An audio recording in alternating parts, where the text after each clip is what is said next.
Hello good people, it's me Kumanawa, your money manager. In today's video, I want to take you through the two ways of investing in stocks in Botswana, which are investing in individual companies or investing through a unit trust. Before I do that, let me share with you how I began my journey investing in stocks.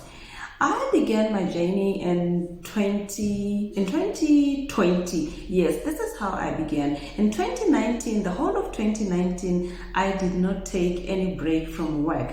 I worked my butt off. And then in 2020, I managed to sell my leave days and I got a total of 13,000, and this is the money that I used to begin my journey investing in stocks.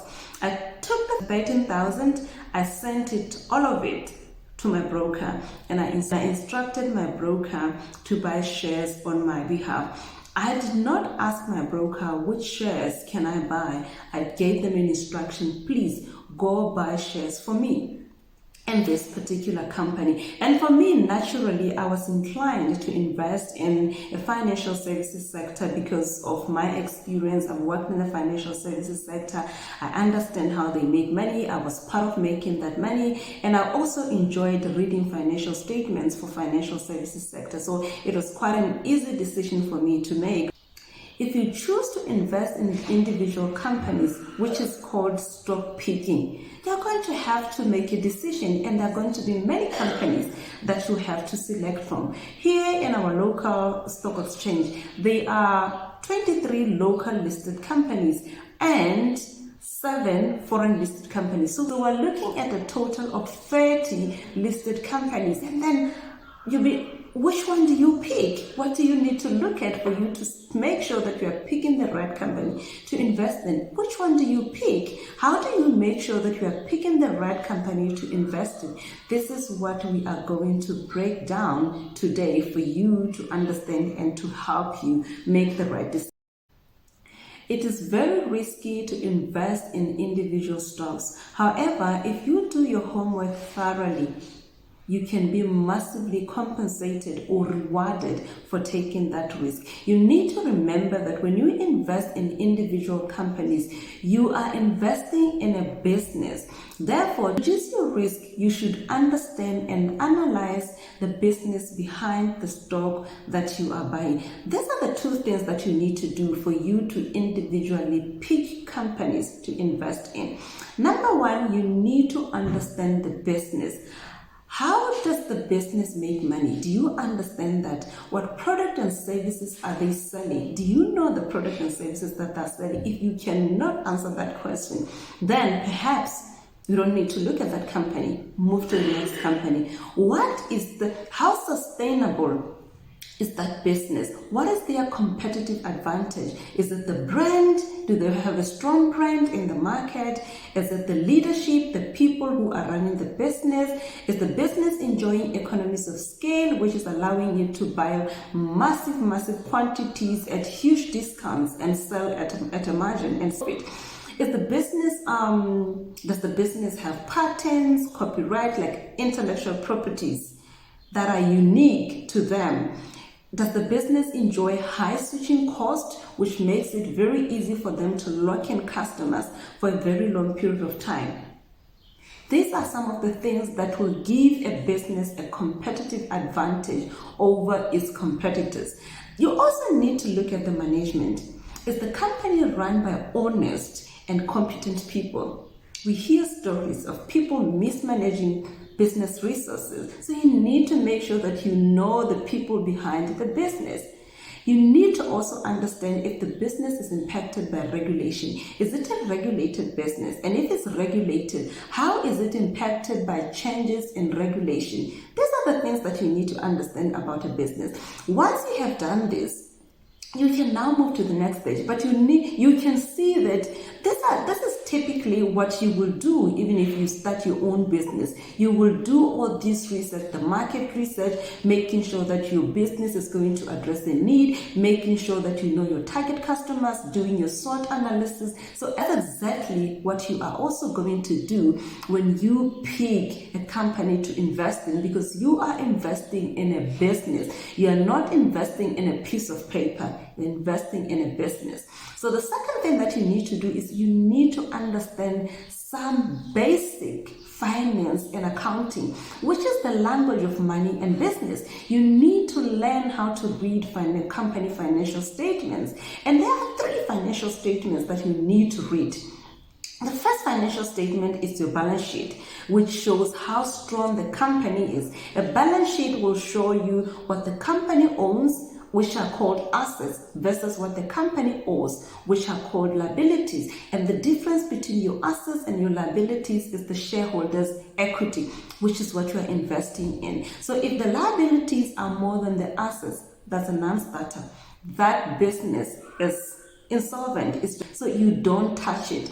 The second statement is the profit and loss statement, which shows whether the business is profitable or is not profitable. And this one is very interesting because I've been receiving questions from people asking me, I have invested in BBS shares, BBS, Botswana Building Society, and I have not received any dividend. And the information is right there. If they know how to read financial statements, then they will realize that BBS has not been profitable. How then are they going to pay dividends? Because dividends are paid from the profits that you make. Business has not been making any profits. The last statement that you need to know how to read is the statement of cash flow, which shows money coming into the business versus money going out of the business. So if the company is spending more money than what is coming in, then that business is running on a cash deficit. So meaning that they're more likely to run out of money and they're more likely to run out of options. And the moment that happens, the business is going to fail to meet its monthly obligations, which will include your operating expenses, paying the utilities, paying the rental, paying the employees, and paying all the necessary things that needs to be paid for business to continue operating. And eventually they'll even fail to service their debts. If they've got debt, and if they do that, then they're going to be out of business. So that is not a sustainable business. So you see how important it is to read financial statements. You need to invest in businesses with a history of consistently increasing sales and earnings. You need to at least look at the past 5 years historic record for you to make that decision. That's how important this thing is. I know this can sound overwhelming and you're like, oh my gosh, this is too much work for me. I cannot do it. I'm not even interested in reading how to read financial statements, but I still want to invest in shares. Don't despair. This is now when we move to the second way of investing in shares, where now you are going to invest through what we call unit trusts. Here, we commonly call them unit trusts, but in other parts of the world, they're popularly known as mutual funds. So what happens? What is a unit trust? How do they actually function? So unit trusts, what they do is they collect money from different investors like me and you. They put it in a pot. That pot is what we call a fund, and they will take the money out of the pot and invest it in an asset. So in our case here, they are going to create a fund. That fund is going to invest in shares, stocks, and equities. Exclusively in shares, stocks, and equities. And that fund is now called an equity fund. We do have them here. 2 of our asset managers, they do offer that. BFIM Unit Trust, they do have a fund that they call the Local Equity Fund.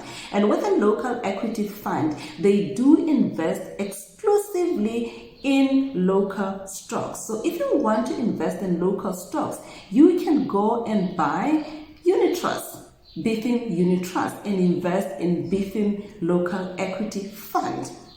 The second one that is available here in the market is Vunani Equity Fund.